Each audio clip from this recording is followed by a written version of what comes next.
Hello, everyone. Welcome to Not Just a Thing. Hey, Vicky Ting. and I today have wonderful guests, Bernice, Hiker, and Matt. But before we get to know them, we're going to do a little small intro about what the game is and how do we play it. So, Mickey, this is our 11th episode. I know, and this is exciting because it sounds like for this season, you've got some ideas about how to run the next few months of this.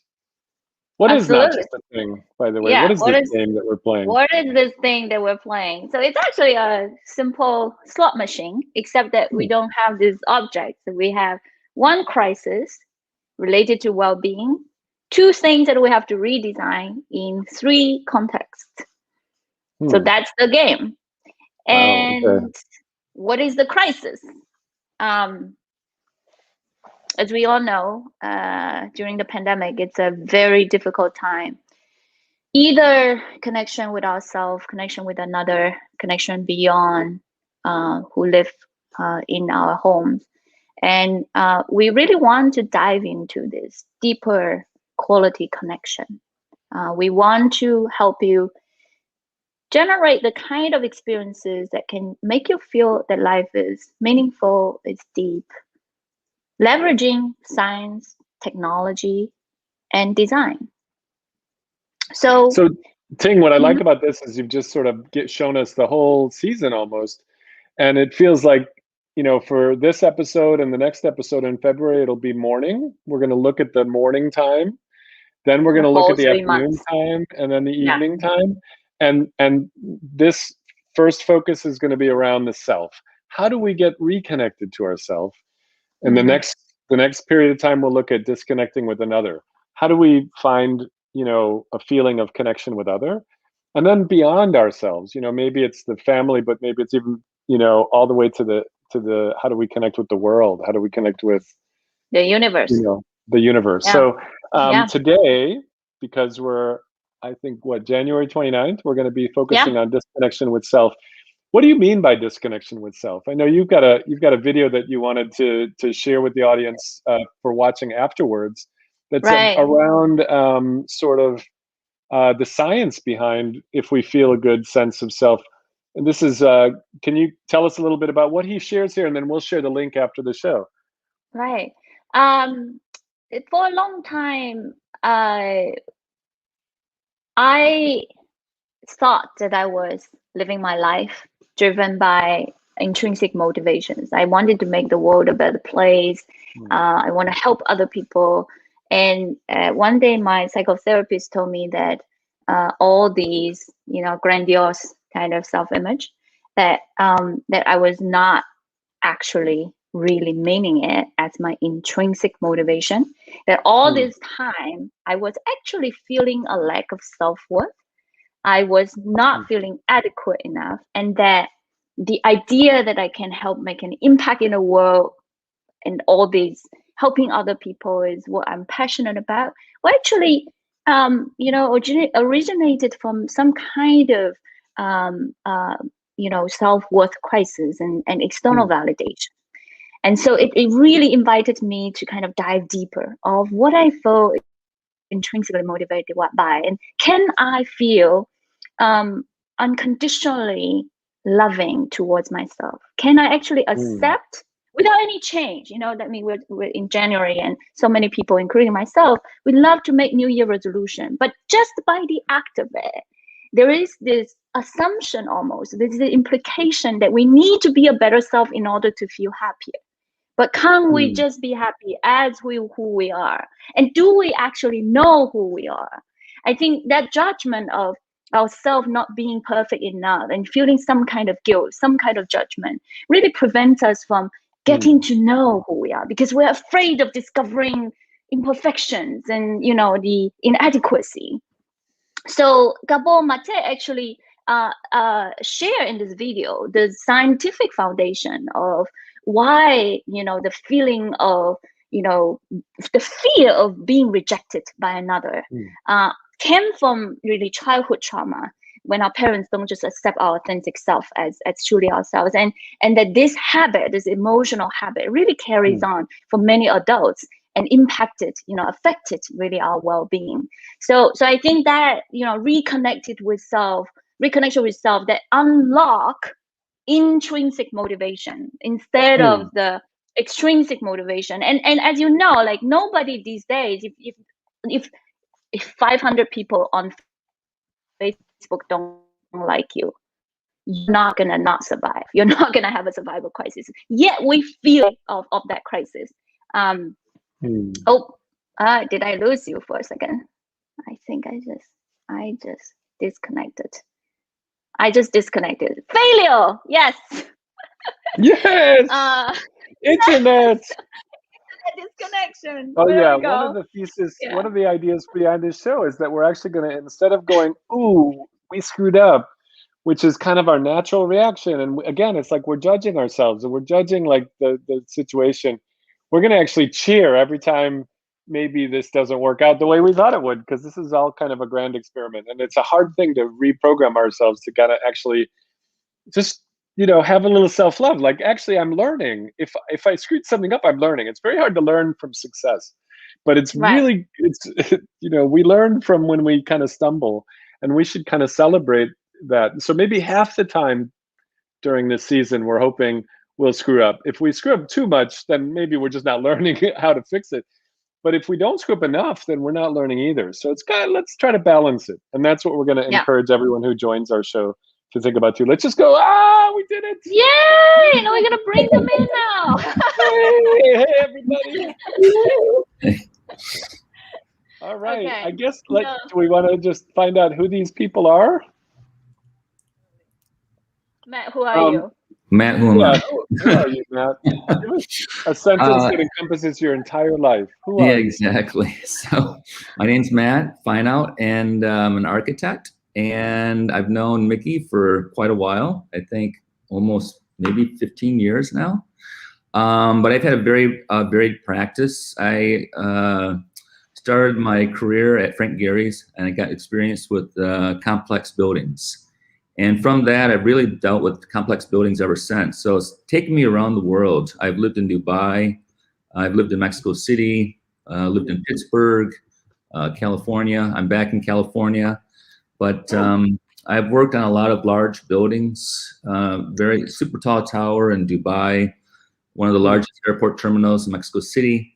So that's my background. That's who I am. So, but Matt, what is Spock, by the way? I just saw that your nickname is Spock. Well, it's Spock, the on Star Trek, right? That's what people used to call me at school, because apparently I didn't show that much emotion, and I would get into these really engaged, like grid. At the time, I was embarrassed to say I went to school before when computers were just starting.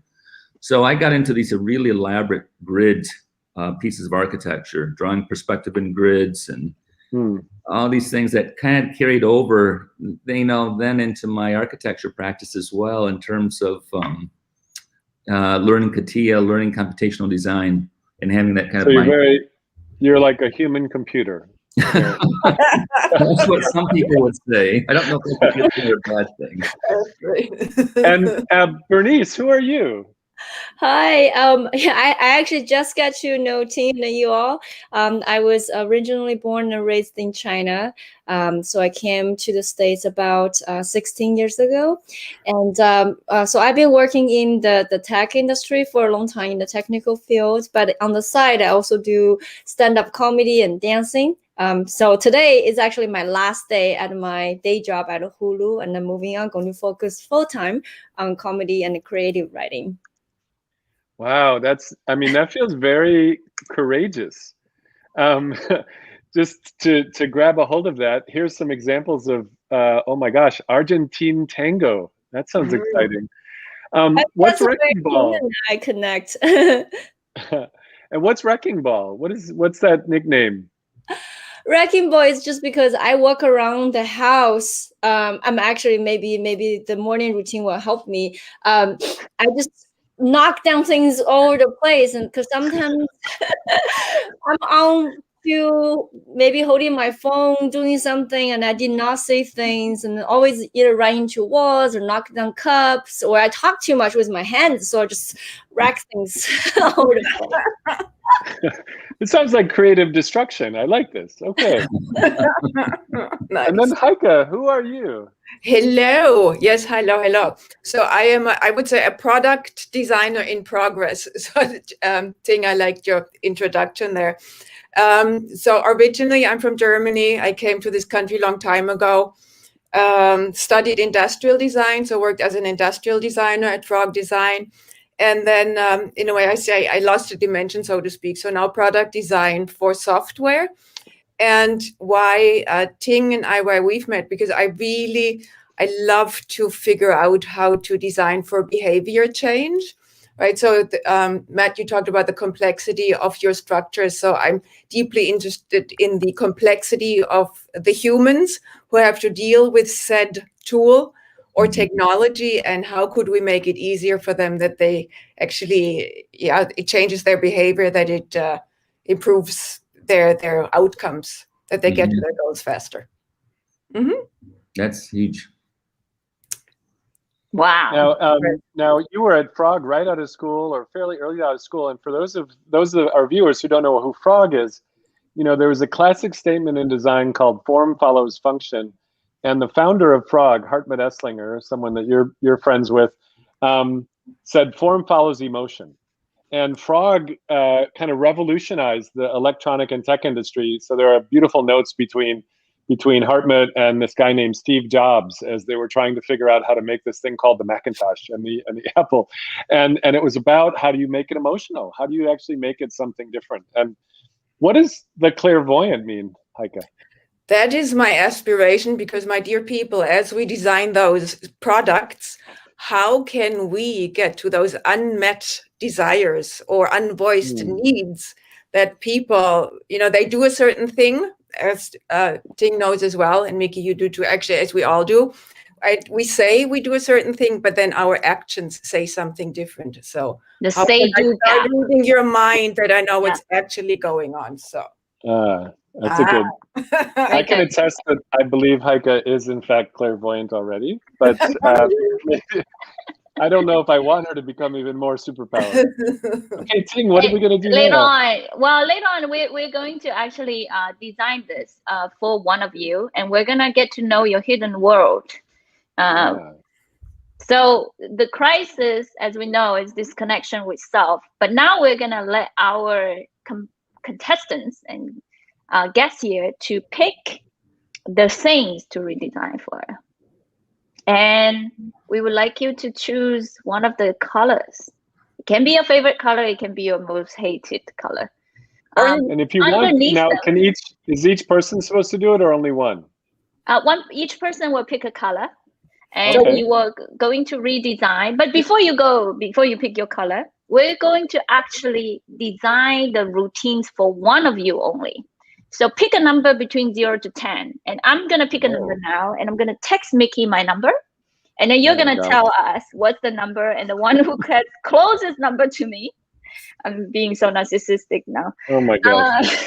So only one person's gonna move the color at this point, but we have to try to guess your number. Yeah, you have a number between. First, tell your number, and then we're gonna figure out who of you will be redesigning this routine for. How is it? 7. 7. Okay, Matt. 1. Bernice. 9. Oh my gosh, Bernice is it? Yay! I had number 9, so you had Wow. All right. So Bernice, if you want to, can you move your mouse around and just grab a color and just grab a hold of it and pull it away? See if that works. And if it doesn't work, just tell me. In Miro, right? Yeah, in Miro. Okay, can you see this? I am here. Yellow? Orange. Yes. Orange. Let me stop presenting. I see. And by the way, Bernice, can you just click on that orange square that's there and just try to pull it away like a piece of card? I'm holding on to it, but I wasn't able to grab it out of where it is. Oh, Okay, here, Heike helped you. Yeah, sometimes Orange. the grabber, you have to tap on that arrow on the left, and I it will help switches her. it into a way to grab it. All right. Now, Okay. Matt. oh, there are 2 oranges. What? It's a new spectrum. Yay! It's a What do you mean 2 oranges? Dang. Oh, Yeah. I'm very excited that there are 2 oranges. Was this on purpose? Is that 2 oranges? Wait. No, Oh, Yeah. it's There's all 2 orange. oranges. it was a test. It was more This is more like pink or what? That's like salmon. mauve. Yeah, maybe. Salmon. Salmon. There you go. Okay. All right. So Bernice, which one? Wait, which one does she chose? The work break. Okay, that's the one that she chose. Mhm. Let's take a look at that. Can you zoom in a bit, Ting, Yeah. so that the audience can Let's see? see. All And then now you right. still need to choose a color. Okay. So this is Bernice. You're going to redesign the work break socialize routine. Yeah. Okay. Awesome. So this Kindly- is like in the Heike? morning when you're going to take a work break. Yeah. And And it's try to all for socialize. Bernice. Yeah, we're And all then we're going to gonna just focus on redesign for Bernice. Bernice. Okay. For Now, Bernice. what's the thing underneath it? It looks like a coffee tea thing.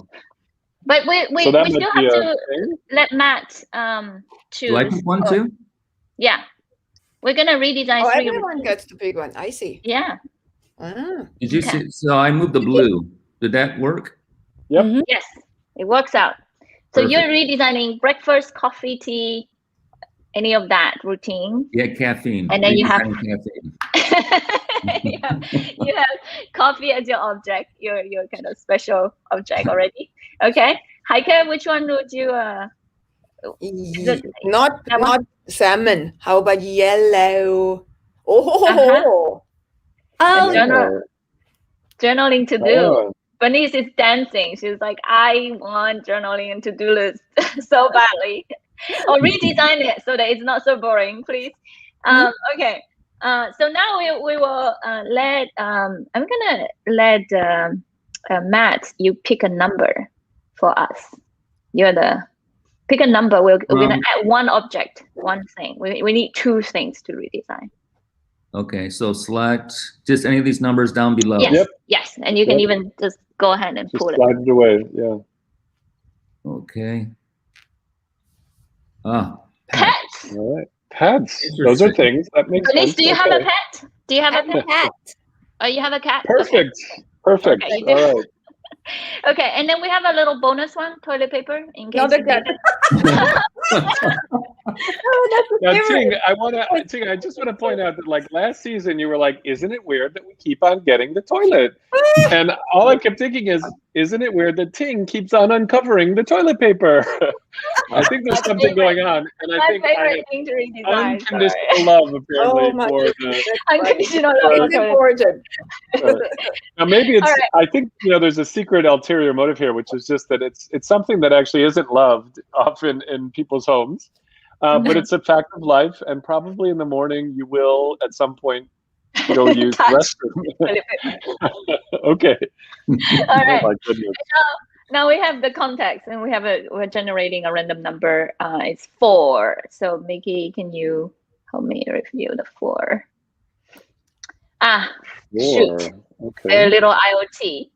It is 10 years in the future, but things are not gonna talk to each other that much, right? So- you can't imagine super connection. So let me explain what little IoT is. For some Okay. reason, probably there was some, it's 10 years from now, probably there was some collapse of the internet or something.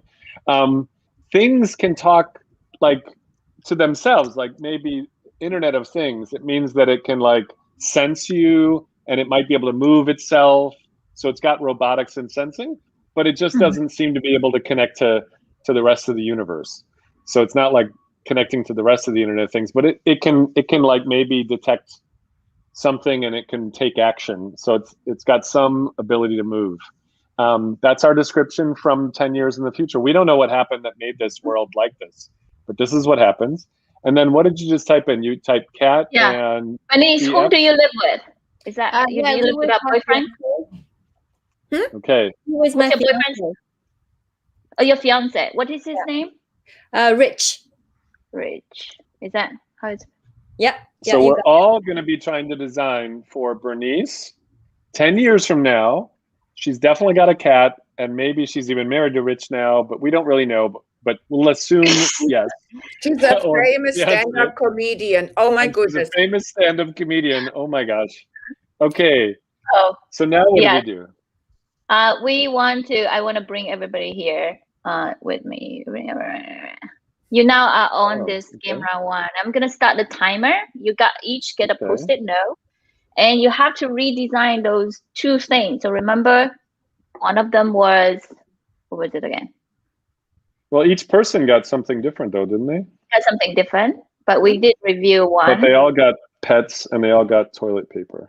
Oh, I see. So, got it. Wait, I don't. We're gonna do No, that. you had. What did you get? So you got breakfast, coffee, tea, and now Yeah, you have gotcha. to You have Yeah. your coffee.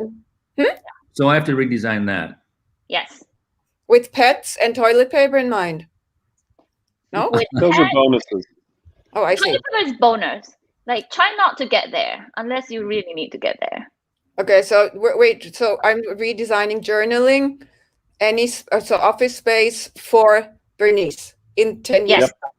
Yes. Yep. And so your objects are, I think, notebook, Hiker. Yeah. Your one object is notebook, yeah? Yeah. Okay. Oh, each of us have our object. Do we use a separate object, or we can use any of the object I pulled out? No, not any object. Your 2 object, one is the one that is embedded in your routine, which is coffee, notebook, coffee, and tea. For each of your routines, one object, and then the one object that is common for everybody is the pet. The pet. Oh. So notebook, pet, 10 years into the future. Yes, that's for Hiker. Dodgy IoT. Yes. We're gonna copy that. Yeah. Got it. Thank you, Mickey. That's helpful. Mickey is bringing this thing. And then can we now brainstorm? Yes. Oh, 3 minutes. I'm gonna start the timer. You can't discuss. Just go for your 3 minutes self. We can discuss. Can't. Cannot. Cannot. By the way, what other people are to doing. actually do this, before you start the timer thing, I just want to make sure everybody, what you can do is, you see Matt, you've got a post-it there. If you double click on that post-it, you should just be able to type into it. Okay. So you can that's you what can we're just, doing for. and of course, we're not stopping you. You could draw if you feel like it. But tell us your future idea to help Bernice reconnect with herself during one of these morning routines. Really start loving unconditionally herself, not judging herself, feel adequate all by itself. Okay, sounds challenging. Let's give it a try. Timer start. This is not easy, but we love you unconditionally, or whatever you come up with.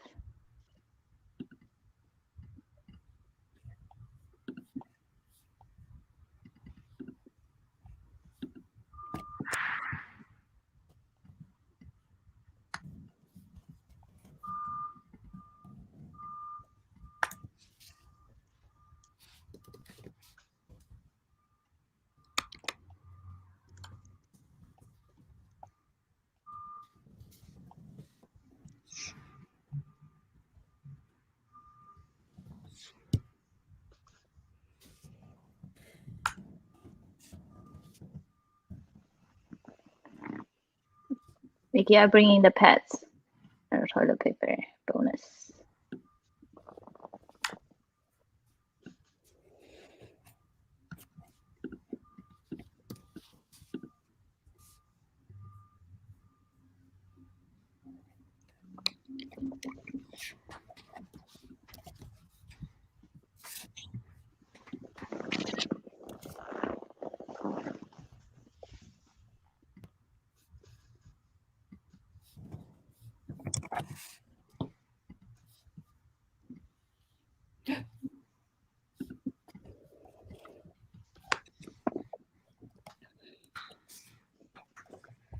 yeah. Sometimes I just come up with a good idea by coming up with a good concept name, like I'm pitching it.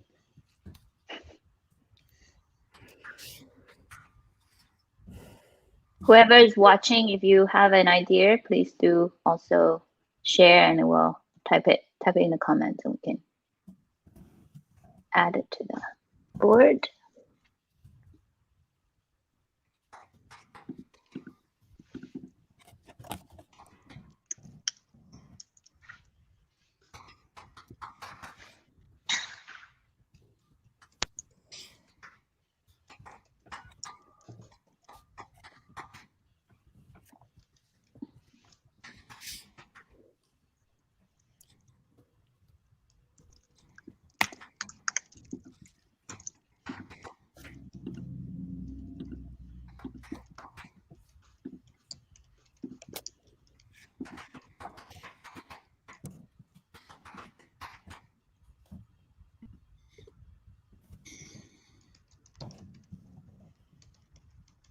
About 20 seconds.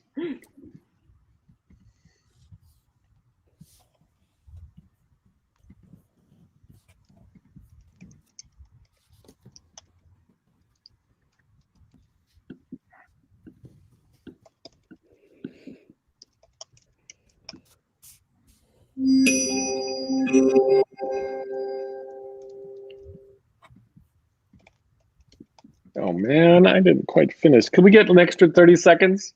Okay. All right. It's good that you failed, Mickey. I think we I want know. the 50% failure. Yes. Do it. Okay. Come on, 30 seconds. Okay, good. Oh, that's so much time. I could write 10 more ideas.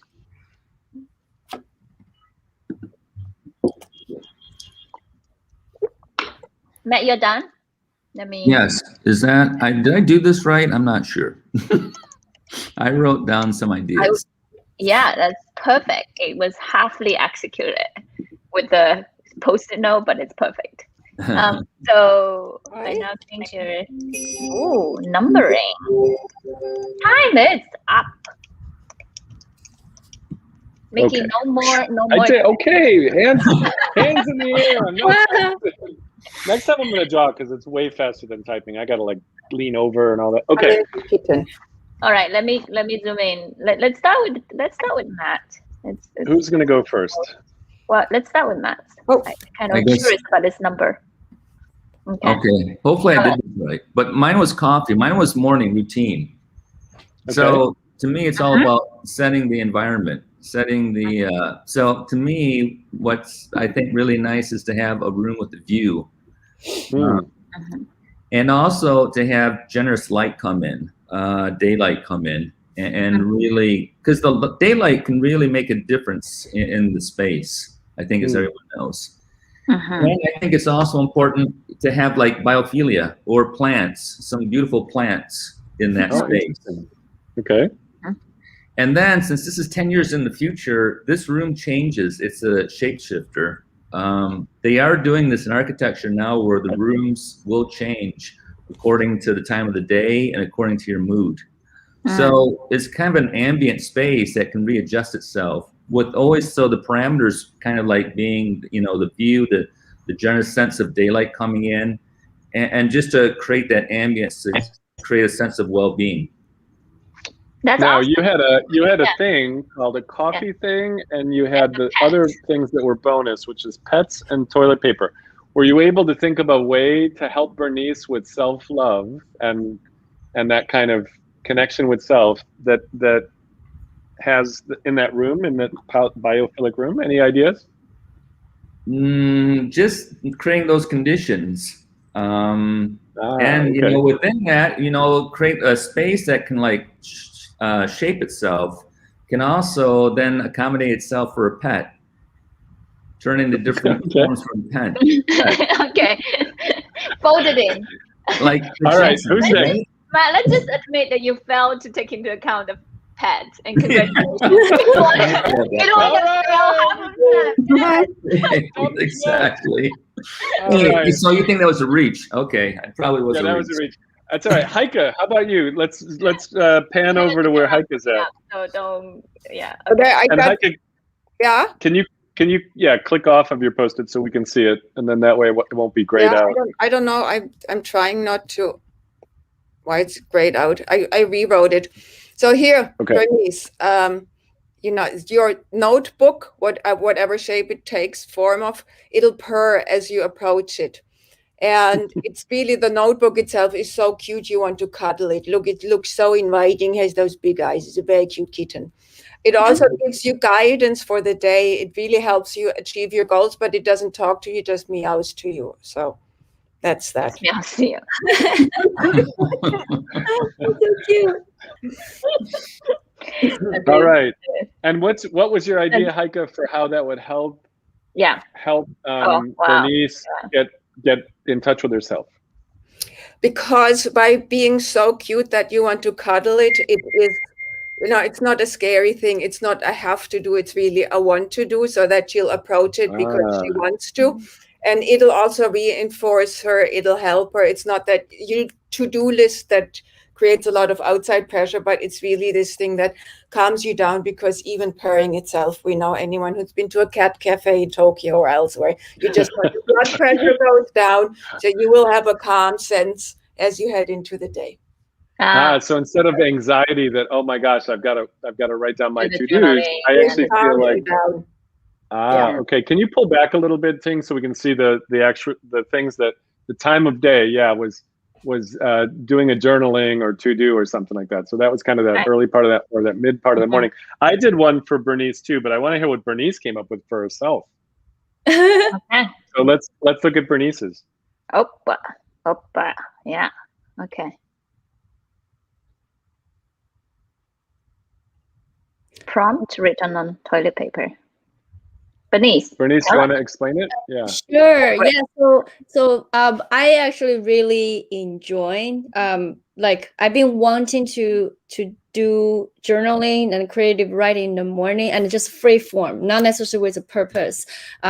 It's hard to make time, and sometimes so the idea, and also a lot of times during the day, there's an idea just come into my head, but I'm not necessarily in a place I can capture it. So it will be really awesome if somehow, as I think about the prompt thought, I can quickly take a note that shows up in the toilet paper. So the next day when I'm sitting on the toilet, I can just see that, So it's more like a little dot matrix toilet printer thing or something. Yeah. So I would, and then, and as I get up in the morning, have coffee and a breakfast, I already kind of have some things inject into my head, but it's just at super abstract and problem level, and I can start writing. So that's why I put that the prompt written on toilet paper. All right. Ting, can I share mine too for Bernice? Yeah. Okay, all the way to the right. I tried to take Matt's challenge, which was breakfast, coffee, the space was the kitchen. And I said, it's digital kitten wrecking balls. During coffee, Bernice's cats spawn 10 digital cats that then start copying all the ways that Bernice stumbles through the morning because she's half awake and she's wrecking a ball and she's like knocking down stuff. And all the cats start knocking things down too in like a much more dramatic way. But every time you or the cats knock something down, you actually get to see some serendipitous fun thing that gives you an idea for your comedy bit. And so it turns out to be something that you can go, oh, actually, the wrecking ball's a part of me, and that's actually good for me. And the cats actually act as sort of digital twins to help you see in a more playful way that was actually an okay thing. Oh, wow. I never thought about that way. That's like, okay, that would definitely appreciate the wrecking ball behavior. All right, now what do we do next, Ting? Yeah, now we're gonna spend a few minutes to do a behavioral diagnosis of why is Bernice currently not. We're assuming that you're not yet fully accepting and loving yourself unconditionally, and that you haven't had a morning routine that fully supports that connection, deep connection with yourself. So I'm gonna do a few quick questions to figure out what sort of the biggest barrier underlying So your you're gonna be behavior. questioning Bernice because we're I'm gonna totally be questioning focused on Bernice, Heike, and Matt. If you All right. think about if you have questions that can help us understand better what the true barriers are, please do also add to it. I'm gonna start. So Bernice, do you think that being able to connect deeply with oneself it's of importance to you? If you would put top 3 priorities, is this part of your top 3 priorities in life? Yes, it is important. Oh, it is. I recognize that. Yeah. Why do you think it's important? Part of that is because I think right now, especially the time I'm going through, is dropping a lot of the things. You know, I'm like leaving my job. And then I mean, at least for now, like the reason why I want to write, why I want to do comedy is to get into the authentic self and kind of just talk about the things that maybe I'm not even willing to talk about, and by sharing that. So like as the intention is actually just look inward toward myself. When was the last time you cried? It was just a few nights ago, actually, because I think right now I walk around and like there's the feeling of like I'm halfway excited because I'm having this new beginning, I'm following my passion, but there's a halfway, there's also a little fear, right? Like, you know, it's a pandemic. One of the reasons to make the finance work is I also invest in real estate. I have rental properties. So the very last thing I bought, I just feel like I'm just have so much work to do, and every little project you work on that eats up your money, and so there is that unconscious fear about so much work, and then like the risk, and then in the meantime I feel like my fiance and I are doing the work so much, we're not putting enough emphasis on our relationship, and I feel sometimes I got misunderstood, I misunderstood him, he misunderstood me. So there is that pivotal moment of, I think on the surface, there's so much joy and excitement, but there's also underlying that an anxiety and a little bit of fear of unknown and a worried about my relationship at the same time. And I'm superstitious, and I feel like, oh, what if I keep losing Monopoly these days? I used to be on it. And then I just feel like, oh my God, I'm losing it. I'm losing my game. Yeah, so that's kind of everything coming together. Wonderful. That's good to know. And my next question would be, let me see if I can. This is a big failure in finding the right place for the screen sharing again. So let's just, okay, great. that works, yeah. Failed. Yeah, right. The goofy StreamYard thing works. Bernice, feel like when you are taking time to connect with yourself, let's say you have this elaborate morning routine that it really helps you understand yourself. How is your fiance thinking about it? Does he actually support you? Do you feel there's a social expectation for you to do more of it or less of it? Or what's your guess? I don't know. Okay.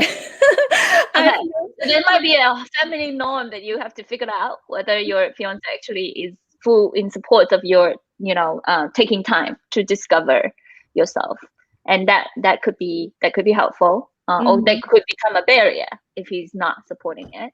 Okay. Oh, you mean supporting my are you talking about my elaborate morning routine or supporting of the general, like finding myself? The hypothetical, now we're going to design this routine, right? And so if you imagine it's going to be very elaborate, are you going to be, going against, let's say, his expectations of how you should spend your time? Maybe he would be like, we need to do something else. You seem to have a lot of time, right? We always have a whole fight about, how much dishes and how much housework we're going to be doing. So the support would be helpful. Okay, so one more question. Is it currently part of your routine to connect with yourself? I don't think it's consistent. It's almost like a goal for me every day. I'm doing it better now that I'm winding down from my full-time job, because before it's very, very difficult. You don't have time.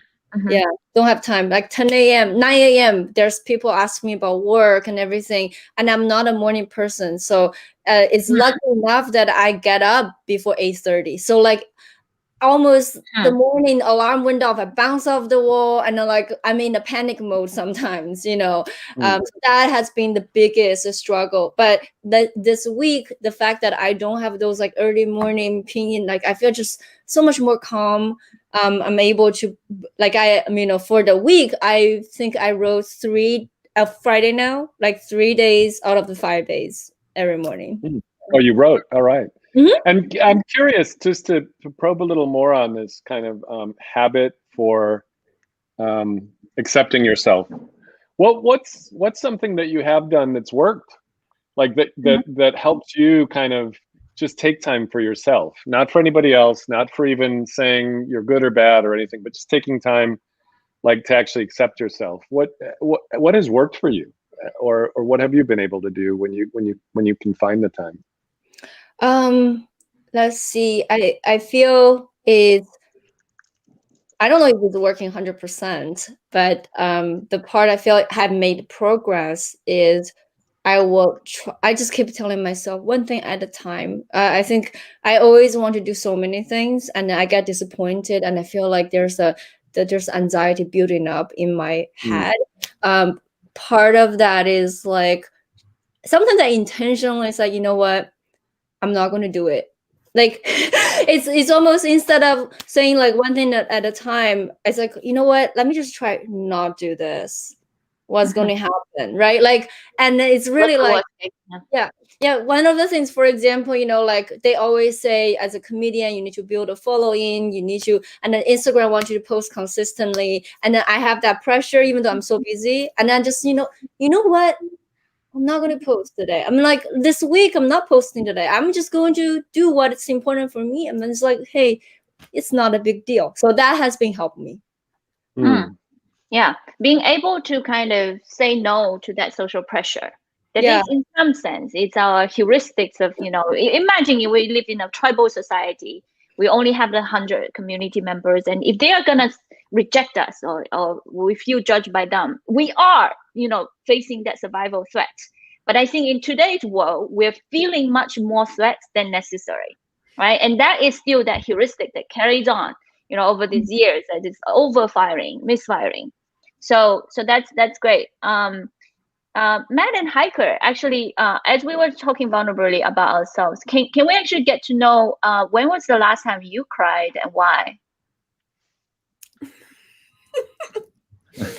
I cried the other day because I had so much to do and I didn't know what to do anymore. And it wasn't out of sadness, but it was just kind of, so yes. Oh, that's great. That's so wonderful. I actually cry every other day these days. I think crying is really a great way of connecting with a deeper emotion. And then sometimes I just cry happy tears too. It's just when I feel emotional, the tears are just coming out to help me express that too. Well, that's what's true for me. The last time I cried is actually talking to my daughter. She's living in Paris, and I haven't seen her for over a year with the COVID. So we had a FaceTime on New Year's Eve, which was early in the day, my time, late, obviously midnight for her in Paris. So yeah, I think, the separation now, and not being able to see some of your family members is a little bit difficult. So yeah, that was, and so they were tears of joy talking to her. That's nice. Yeah, that's wonderful. So we are going to actually see what kind of scientific insight that can help Bernice with that diagnosis. So I think there's one thing here to press in time to do it, to even say no to some of these, right? There's one more thing, and the validation, the need of, pleasing other people. And so you might want to create more salience prompts, because obviously you know how to do it. It's just that it's not always on top of your mind, right? From time to time, you're going to go disconnect, especially if you don't sleep enough, when you're tired, when you're on the autopiloting mode. So everybody, designers, Hiker, Matt, Bernice, including Vicky, we are going to zoom into this part C here, to press in time, and maybe procrastinating in kind of like giving time for yourself. It's basically a motivation action gap. It's not that she doesn't value it enough. So there's this say-do gap, this intention behavior gap, that we'll try to build a routine or sort of have things support that intention. How can we, maybe when she's going over, the to-do, the journal, the coffee, the breakfast, right? Even the work break, how can there be some kind of trigger or cues or reminders that help her do that more often and feel good about it? That's sort of saying no to the social pressure for overdoing. Is that clear for everyone? Shall we just jump into that? I think what you're that? not asking us to say anything yet. You're just telling us that's your diagnosis, that there's kind of a gap between motivation and behavior. Is that, or action? Is that correct? Yes, that's right. Okay. Yes. All right. Now what? We're going to go for a second round of redesigning the thing that you were being assigned for. So everybody, you're gonna keep your routine. So for Heike, it's the journaling to do. For Matt, you're the breakfast and the coffee, the caffeine. But we're gonna bring in this, keep in mind the actual barrier for Bernice, right? Is that sort of, having the intention but not being able to always remember on top of mind how to do it. Hey, Ting, I don't think we've heard from you any well-proven scientific examples of how to close that gap. Intention behavior gap. Yeah. Did you want to share with us, or like a secret trick? Because I know you've got the scientific insights in green. Yeah. Just below. Do you want to actually give us a little hint at how we might? I thought we were running a bit out of time, but yes, being pressured by time is just a real thing. No, let's not. Yay! Too much time. Okay, so there's such a principle called reward substitution. What does it mean? Is that our behaviors are oftentimes driven by the immediate gratification. So if I tell you, like, do this because you can live 10 years longer, you're like, it's still 30 years ahead. It's not going to motivate my autopiloting self, right? But if I say, hey, if you do this, you get that, chocolate that you've been craving for, and you're tying that good behavior to getting that, little reward, even though you're doing it for the chocolate, you're basically doing the right behavior for the wrong motivation. You are still more likely to execute on it. Yeah.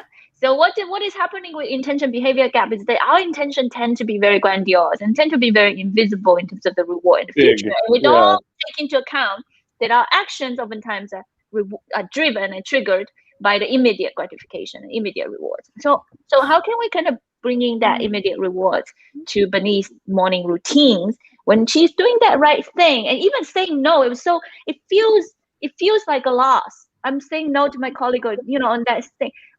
But she's doing the very good thing for the long run.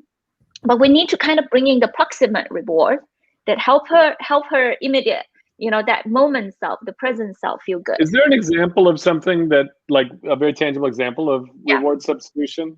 So there's for example, if you go for a run or walk, listening to your favorite music, your podcast, a show that actually you really love, right? So that's a reward substitution. So you're running, which is the right thing, but the reward is listening to music. So you're sort of substituting the immediate gratification, but you say, I will only listen to music when I'm running, which means you get rewarded with the thing you want, but you actually do the thing you wanted to do. I see. Okay. Yeah. So it's called reward substitution.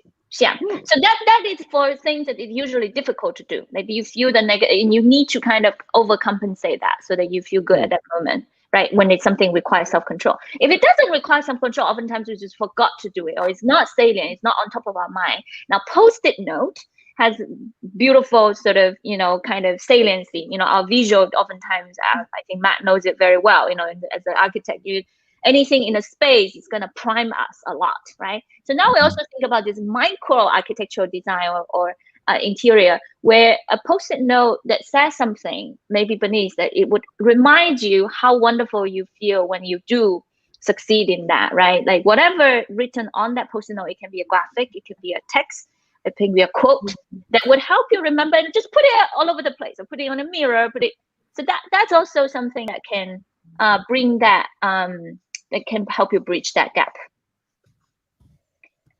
Okay, so now we got to redesign. Now we have 3 minutes. 3 minutes. And I'm going to bring up the timer. Let's bring everybody to us. Bring everyone to me. Okay. I think you're all here, right? You can type in that, if you like, just type in your, in your Post-it note, Bernice and Matt. I don't know if you can access that Post-it. And sometimes people take the idea they had, but now they try to think about this behavior thing and like make it better. So they might copy the post that they had, but now write a new tweak to it based on the diagnosis. Other times people just go, oh, I'm just going to come up with a whole new idea. I've got a whole 3 minutes. I could come up with another idea. So it's up to you now. It's sort of free form. I learned from the failure, we're going to put 3 minutes, 30 seconds as the new time. Oh man, then I only need 4 minets. Okay. Oh, the time is going. Oh my gosh. Okay. All right. Creepers. Do the right thing for the wrong reason.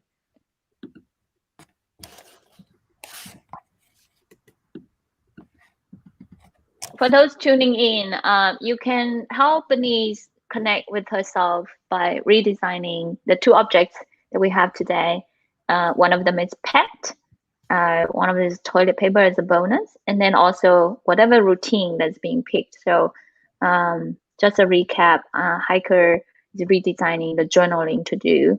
Matt is redesigning breakfast and coffee. And Bernice, you're redesigning, what was it again? Work break, socializing.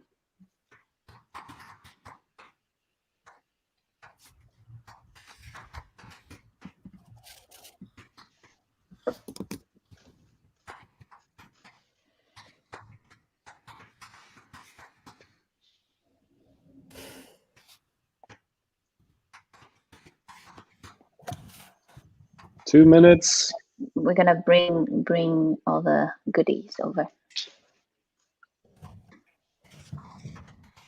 Mickey, I'm sharing, so maybe you can help me bring some of the stuff over.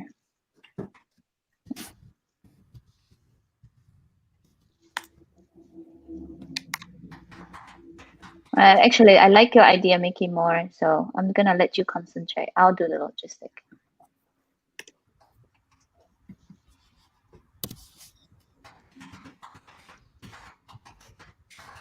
Oh.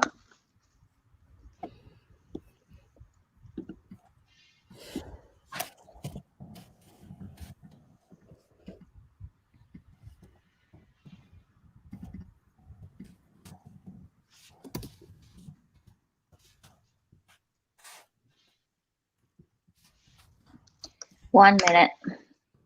Oh man, I'm way behind.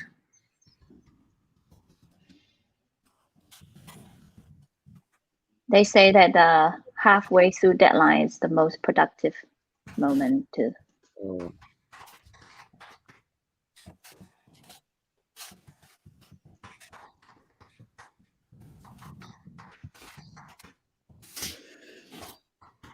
Ooh, look at what Mickey's drawing here. Breath. Feet.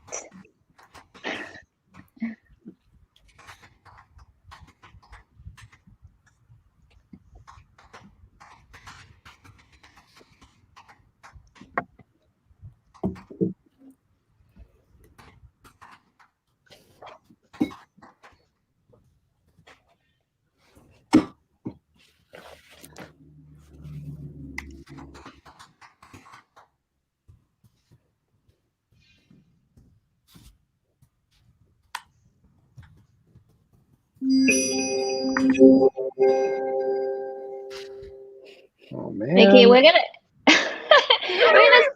we're gonna start from you this time. All right. Okay. What are you? So I decided to take Bernice's thing where she was saying that she might want to do like prompts, prompts written on toilet paper. But what I was thinking is sometimes it wouldn't be like things that she came up with or whatever prompts, but like sometimes it would just say breathe. So like when she's at the toilet, it would just say like take a breath. It's okay, so that it slows her down. Or maybe sometimes it would say a little note that she sent herself when she was feeling particularly positive about herself, to the future Note to about when yourself, she's feeling very down. And that would be like a reward now for something that she's got to remember, that even when she's going through darkness, there's things. So this would be a note from her past self. And that would be kind of like, now she's looking forward to pulling out, the toilet paper. Well, no, she might actually find a note from her past self. I was trying to get this reward substitution thing. I don't know if I did it perfectly, but anyway, that was the thought. That's actually, I would say, instead of reward, this is saliency effect. So it's availability bias. So whatever is available, it's more salient in your mind, like whatever is available in your choice environment.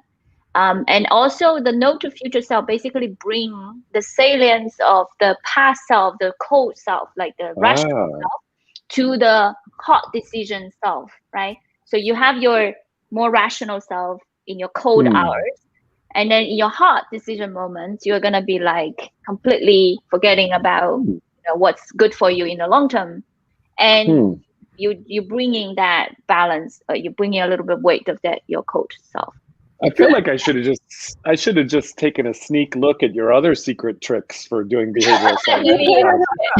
Man, I blew it. That was the secret. Was pull up some of those cards. Hey, blow it. All right.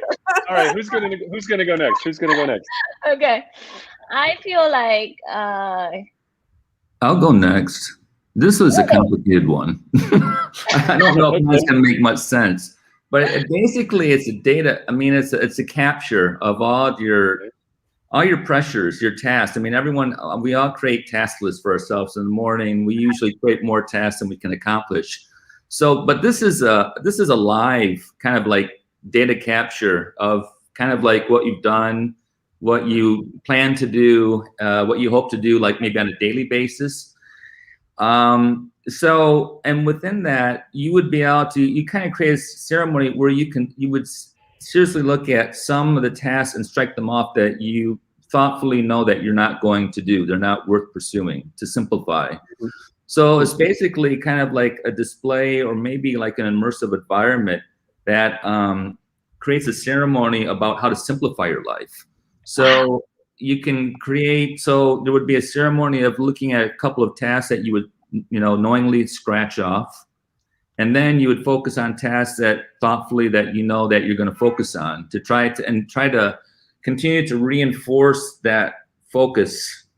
And then when you do the ceremony, I mean, maybe there's a reward where there's a reward for the cat, maybe there's a special type of coffee that's brewed, but it's really about something that tries to manage all of the things going on in your head and trying to simplify it, making a ceremony of, simplifying your life. I love it, Matt, that you are bringing in the two objects this time. I think that video was great. I learned from my first time. You learned quickly. So good. Usually people very just nice. And so without realizing that that one could fail in that, you just not feel the joy of actually when you do it. So thank you for bringing in. Bernice, sorry, Mickey. Bernice, I have a quick question. Do you like fire? Do you like candles or fire, things like that, or no? I never thought about it. As long as there's no smoke, because a lot of times fire. Smokeless fire. Yeah, smoke. What about like fireworks? Fireworks, they're okay, but I like to like them. Like when they show up. As long as I don't have to stand in the cold to watch it, because I feel like in Seattle every time we play fireworks, it's so cold, and I don't want to get to watch the fireworks. No, cool. All right. Well, I was trying to like hack Matt's hack for his last one. So if you zoom out a little bit, I just doodled like my little way of doing his ceremony. I was thinking it could be Maria Kondo branded. And so every time you remove something from your to-do list, you lit it on fire. And it was like immediately rewarding with like flickering smokeless flame. And you were like, ta-da! That's what I want. Yeah. Write it on the toilet paper and flush it. That's right. Oh, yes, that's right. All right. Heike, your turn. Okay.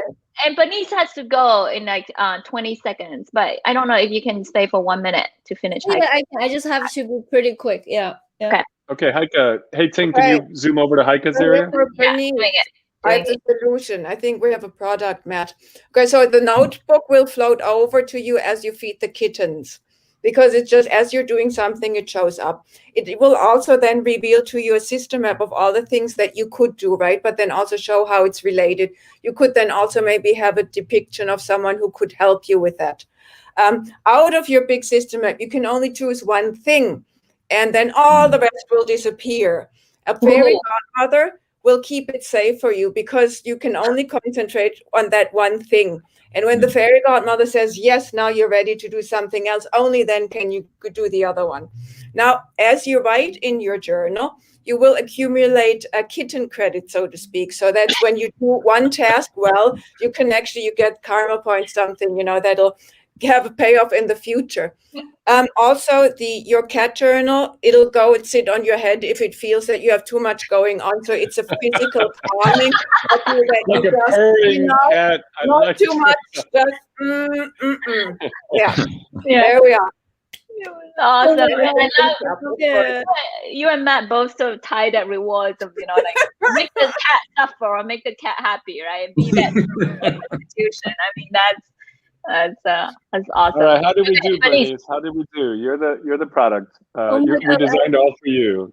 I love that the idea that Heike have. Oh my God, it's just like this brilliant. And also some of the hardest thing I've been having is like, how do I keep track of all the things? How do I save time, bring convenience to me, optimize it for me, but also remove them after? I love that. And I have the kitty reward.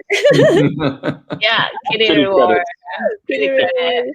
Okay. Well, all right, time's up. Yeah, time's up. And so I think I dropped out again. Is there any one last sentence, words you want to share with the audience? We were so grateful to have you, or Matt, Heike, and This is a lot of fun. Yes. So we'll share Yes. This was excellent, and we'll share the link to Gabor's video, because I think he'll appreciate it, and we'll share it with the audience. And then the other thing is there's this thing called the Super Mario effect, and it's a really fascinating effect where people who play Mario Brothers, you like run and you try to collect all the things, and then you fall off a cliff, and then you're reborn again, and you run and you do it again.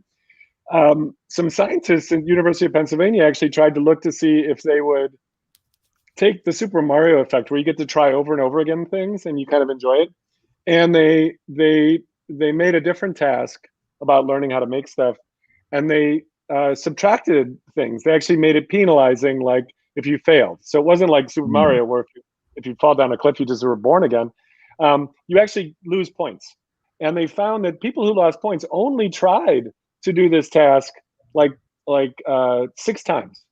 But when they actually had no penalization, when they actually said, stop beating yourself up, like just try as many times as you want, average 12 times they would try it, and they actually outperformed the normal group up to like 70% versus like 50%, because people gave up because they kept beating themselves up. Instead of more like the Super Mario thing, you're just celebrating failure. You're just, okay, this is a part of me and I'm learning.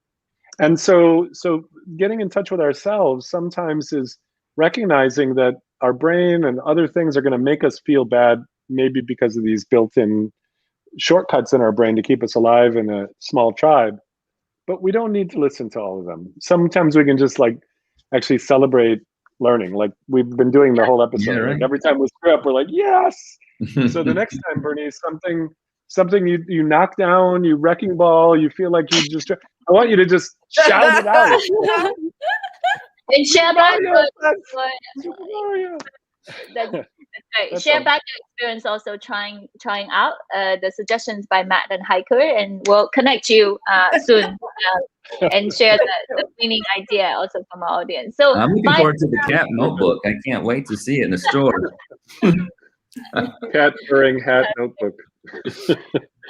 Thank you, everybody. Okay. Thank you, everyone. Thanks.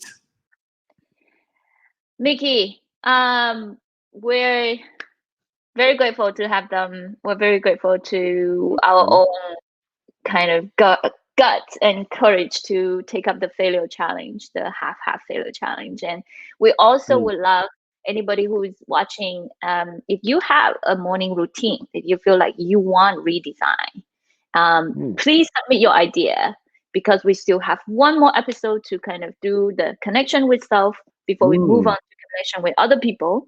And if you have better morning routines and or what you desire to redesign, please share.